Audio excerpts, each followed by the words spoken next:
This makes it even more interesting. I can only do this, my left hand is useless almost. The last time I spoke at a TED conference, I followed a professional comedian. So it's almost as daunting following a professional marketer. So anyway, this conference has been about women. It's been about wine. Let's make it about money. I became a venture capitalist in 1989. I immigrated here from a place called Minnesota. I came here shortly after my own software company was acquired. I self-founded my software company, probably because I listened to too many episodes of The Prairie Home Companion and really took Garrison Keillor's closing line seriously, because I heard it almost every day in Minnesota, where all the women are strong, all the men are good-looking, and all the children are above average. But then I came to Silicon Valley. When I came to Silicon Valley, I really didn't know much about venture capital or Sand Hill Road. So I thought I'd spend just a couple minutes telling you about Sand Hill Road, because most people, when I ask them about it, they don't know anything either. It's been around for a long time. In the first half of the 20th century, the work we do as venture capitalists was the domain of wealthy individuals and families, names like Rockefeller, Whitney, Vanderbilt. And technically, the venture industry started in the 40s, and there's stories about the guys that started it then. But realistically, the venture capital industry is pretty young. It really didn't start until about 1978. There were a few young firms dotting Sand Hill Road then that we refer to as the patriarchs of Silicon Valley: Kleiner Perkins, Sequoia, Sutter Hill. In 1978, the US Labor Department changed some restrictions which allowed pension funds to invest in venture capital. So that was the first year that any sizable funds went into any of these venture capital firms. And that year, $780 million was raised for all firms. Now remember this number, because we're going to come back to it later. Last year, $15 billion was raised by venture capitalists. The venture capital asset class is really unique. We don't leverage anything. We invest at the highest risk point. We work closely with the entrepreneurs. All of our money goes directly into the companies. There is no other investment class like this. I love my job. I like the people I work with in my firm. I like my venture colleagues. And we'll talk about them in a few minutes. It's really an interesting job. Every day I get to audition the future. I have the extraordinary privilege of working with amazing entrepreneurs, and I get to see companies come to life where one day there might be two people sitting in front of me. It's kind of like spinning straw into gold, except harder. Most of us want jobs that are impactful, and the venture industry is very impactful. There are about 462 firms in the US today. That means there's probably less than 3,000 investing partners controlling those billions and billions of dollars. If we look at the venture capital industry today, I will mention that if you want to be a venture capitalist, you don't want to be a perfectionist, because about 40% of the companies we fund fail. Despite that, for every dollar that we've invested since 1970, $6.27 was generated in revenue in 2010. And despite the fact that our annual investment is less than 0.2% of US GDP, annually VC-backed companies are generating 21% of the US GDP. Not only do we generate millions of jobs and trillions of dollars of revenue, but we do that even in job-constrained economies. I like to think that for me and for my colleagues, this is one of the reasons that we do our job. It has impact, and we can see the impact. Even today, in this job-constrained economy, where venture capital-backed firms have constrained in both revenue and in jobs between 2008 and 2010, they did so less than the US economy at large. Also, our little website on humwin.com, we have a job board on it run by a little company here, not venture funded, called Venture Loop. They run the job board for about 20 of the 450 venture firms. And if you looked at that website today, you'd see 12,000 open jobs. So we still are generating jobs. It's fun to look back when we're always leaning ahead and see how the people that have trucked up and down Sand Hill Road have created the companies that are every day in our lives. Again, when we talk about spinning straw into gold, it doesn't happen quickly. Typically, we're involved with these companies about 7 years, sometime as long as 10 before we know if any value has been created. The other good thing is venture capital has gone global. And so the impact that we're making in the US has the potential to make the impact globally as well. And much of the money that's being invested globally initiates here with firms that are based in Silicon Valley. But nevertheless, this is the beachhead. This is where everybody comes. It's the mecca for the model. It's where people come and either say, how do I get this model? How do I fix this model? How do I have this model? So what we do in Silicon Valley, who we are in Silicon Valley, is the future design for all of venture capital globally. In the US, every year about 2 million new businesses are created. In 2010, 1,001 of those businesses received venture capital. So it's some pretty rarefied qualities we're looking for to fund these companies, to put those billions of dollars into work. And it does tell you how much work and effort is put into these companies, that it is such a small number that have large teams of professionals surrounding them. I wasn't around in the venture industry in the 70s. I was actually in school, I'm happy to say. But I imagine that this is what it looked like then. There were some men in suits that were sitting around the table, and there were some men in suits that were sitting in front of the table. I don't know if there were any women around at that time, and I doubt there were many women trying to get their ideas across the table. So I decided to call the National Venture Capital Association, which is our trade organization, it's been around for about 30 years, and asked for the census data today on who are the venture capitalists. I had my assistant Kelly call them about 4 weeks ago. Shockingly, they said they had no census data. I had her call back and ask, is this your final answer? And they basically said, oh, well, we'll come up with something. Miraculously, about 3 weeks later, 2 days before Thanksgiving, the NVCA published their 2011 census. They said they had a 2010, 2009, 2008, but I couldn't find them anywhere. So who are the venture capitalists today? Who is writing the checks? Again, there's about 462 active firms, so there's probably less than 3,500 venture capitalists out there writing the checks. They're white. Probably doesn't surprise you.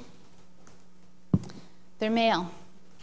Shockingly, the 2008 census, which was referred to in this report, 14% of the investing partners were female. So we're sliding backwards.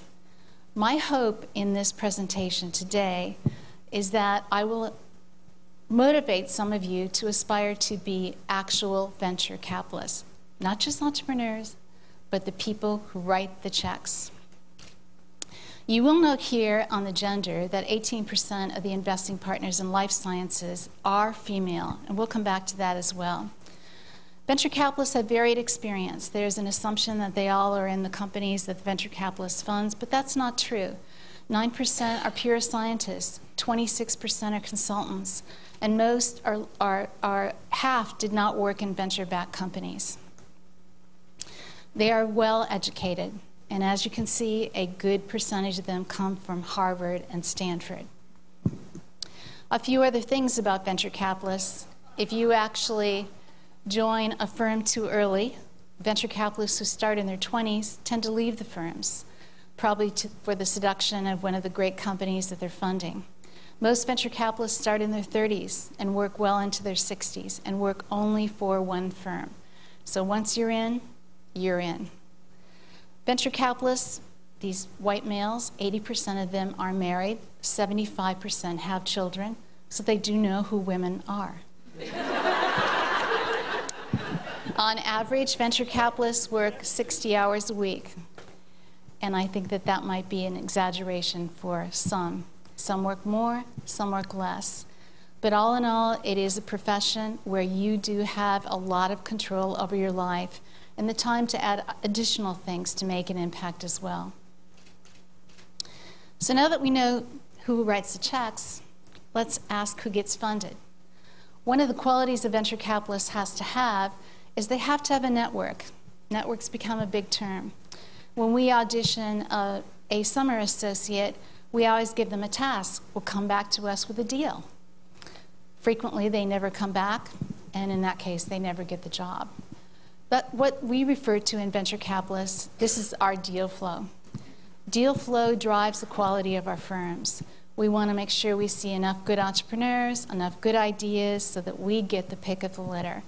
So as a venture capitalist starting out, you have to bring in a deal flow, and as a venture capitalist growing up in the profession, you have to continue to cultivate it. It's the essence of our business. So what happens when you send a bunch of male, Stanford, Harvard, white guys out to get deals? 87% of the people who get funded are white. 67% are about the same age as the people who are funding them.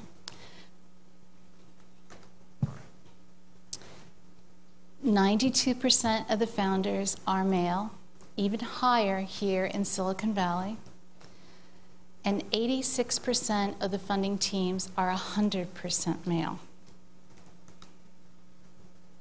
Experience, again, can come from anywhere. This is where people could be engineers. They could be scientists. They could be former CEOs. They could be strategists or marketers. And again, they're highly educated.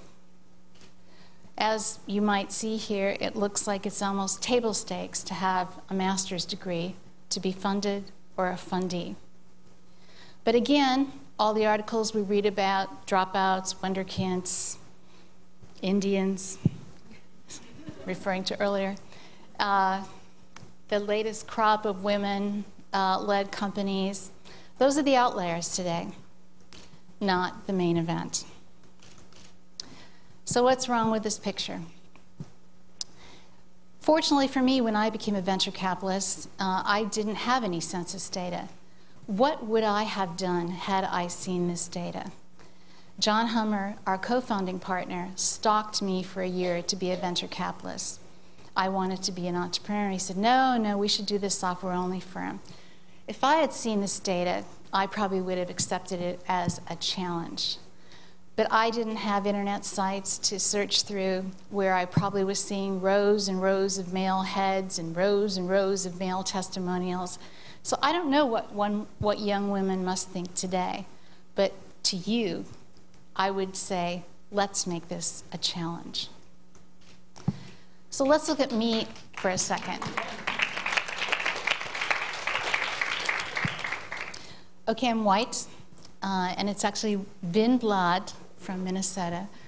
I was a former CEO, and I have a master's degree. Other than that, I went to the University of St. Thomas. No one's ever heard of that. It's a prestigious regional university in Minnesota. Occasionally, people think I went to Stanford because I've been here long enough that at least several other male venture capitalists think I was in their graduating class.